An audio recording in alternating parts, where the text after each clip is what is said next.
భారతదేశ రాజ్యాంగ నిర్మాత, భారతరత్న, ప్రపంచ మేధావిగా కీర్తించబడినటువంటి మహానుభావుడు, ఈ దేశానికి దిశను దశను నిర్దేశించినటువంటి ప్రజ్ఞాశీలి మహానుభావుడు డాక్టర్ బిఆర్ అంబేద్కర్ గారి యొక్క 135వ జయంతిని ఈరోజు దేశమే కాదు ప్రపంచంలో ఉన్నటువంటి భారతీయులందరూ కూడా ఘనంగా జరుపుకుంటున్నారు. అంబేద్కర్ అందరివాడు. ఆయన ఆలోచనలు, ఆయన అంబేద్కరిజం ప్రపంచం మొత్తం కూడా పాటించదగినటువంటి నియమ నిబంధనలు ఉన్నటువంటి ఆలోచనలు. అంబేద్కరిజం అంటే మానవత్వం, అంబేద్కరిజం అంటే విజ్ఞానం, అంబేద్కరిజం అంటే పోరాటం.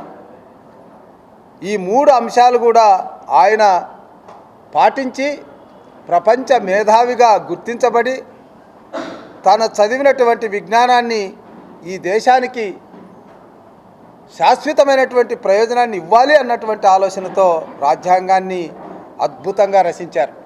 ఒకే మాటలో చెప్పాలంటే యూనివర్సల్ ఫ్రాంచైజ్, సార్వత్రిక ఓటు హక్కు.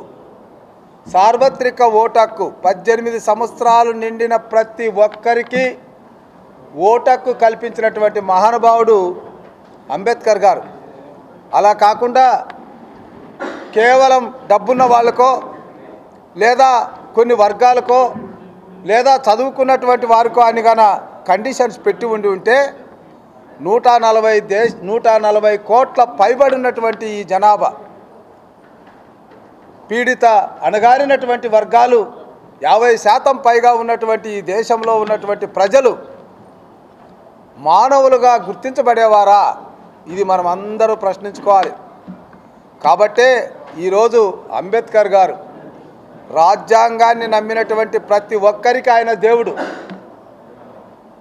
ఆ ఆలోచనతోనే కూటమి ప్రభుత్వాధినేత మన ప్రియతమ ముఖ్యమంత్రి నారా చంద్రబాబు నాయుడు గారు, అదేవిధంగా యువనేత నారా లోకేష్ బాబు గారు విద్యకిచ్చేటటువంటి ప్రాధాన్యత మనం అర్థం చేసుకోవాలి.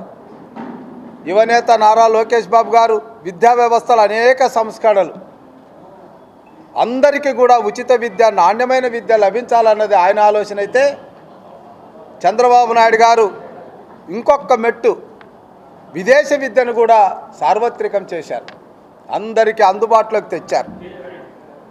మరి స్వేచ్ఛనివ్వాలి అన్నటువంటి అంబేద్కర్ గారి ఆలోచనలో స్వేచ్ఛ అంటే కేవలం రాజకీయం స్వేచ్ఛ కాదు, ఆర్థిక స్వేచ్ఛ ఉండాలన్న ఆలోచనతో మరి 120 స్కీముల్ని, సప్లాన్ని, సముచితమైనటువంటి బడ్జెట్ను డాక్రా సంఘాల ద్వారా అనేక కోణాల్లో ఆర్థిక పరంగా అందరిని కూడా సమానం చేయాలన్నది. మరి ముఖ్యంగా చంద్రబాబు నాయుడు గారి మానస పుత్రిక P4 ఈరోజు 2047 నాటికి ఈ రాష్ట్రంలో పేదరికం ఉండకూడదన్నటువంటి ఆయన ఆలోచన. ఇవన్నీ కూడా అంబేద్కరిజంలో ఉన్నటువంటి భావాలు, ఆలోచనలు. కాబట్టి ఈ ఆలోచనలు, భావాలు ఒక కాలానికో, ఒక మతానికో, ఒక ప్రాంతానికో పరిమితం కాకుండా దేశం మొత్తం మీద కూడా మానవత్వాన్ని నమ్మిన ప్రతి ఒక్కరు కూడా పాటించాల్సినటువంటి ఆలోచనలు, ఆచరణలని మనవి చేసుకుంటూ ఈ 135వ జయంతి వేడుకల్లో పాల్గొనే అవకాశం ఆ మహానుభావుడు కల్పించినందుకు ఆయనకు జన్మతా రుణపడి, మరి అదేవిధంగా ఆయన ఆలోచనల్ని ప్రజల సంక్షేమం కోసం, అభివృద్ధి కోసం ఆర్నిశలు కష్టపడుతున్నటువంటి నారా చంద్రబాబు నాయుడు గారి యొక్క గొప్పతనాన్ని ఈ సందర్భంగా గుర్తు చేసుకుంటూ నాకు ఇచ్చిన ఈ అవకాశానికి ధన్యవాదాలు. జోహార్ డాక్టర్ బిఆర్ అంబేద్కర్ గారు, జోహార్ డాక్టర్ బిఆర్ అంబేద్కర్ గారు, జోహార్ డాక్టర్ బిఆర్ అంబేద్కర్ గారు, జోహార్ డాక్టర్ బిఆర్ అంబేద్కర్ గారు, జోహార్ డాక్టర్ బిఆర్ అంబేద్కర్ గారు, జోహార్ డాక్టర్ బిఆర్ అంబేద్కర్ గారు, జోహార్ డాక్టర్ బిఆర్ అంబేద్కర్ గారు.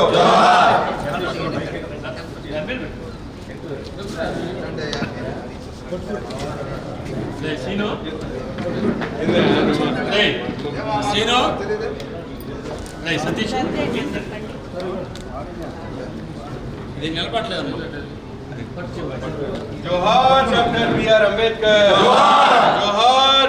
బిఆర్ అంబేద్కర్ జోహార్ డాక్టర్ బిఆర్ అంబేద్కర్